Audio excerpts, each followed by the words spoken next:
چرا یک ترک آذربایجانی فکر کنه که فارس دشمنشه؟ به دلیلی که زبانش ازش گرفته، پس دشمنشه. جمعیت کثیری که بیش نزدیک به 40% جمعیت ایران رو تشکیل میدن. شما وادار کنی که بچهش بره به مدرسه، تا 6 سالگی 7 سالگی تو دامن مادرش زندگی کرده، ترکی شنیده، ترکی گفته و شنیده. و این استدلال احمقانه که ما بچه‌هامون میذاریم به مدرسه زبان خارجی رو زود یاد میگیرن.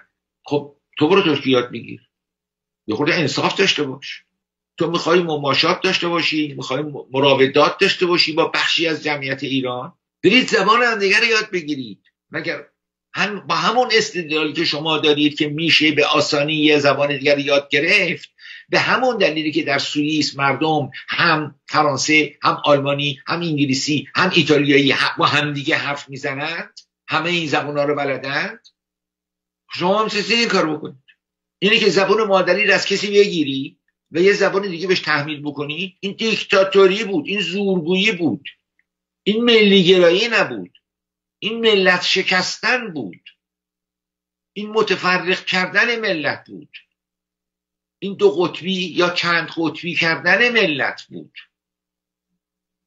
و شد متاسفانه.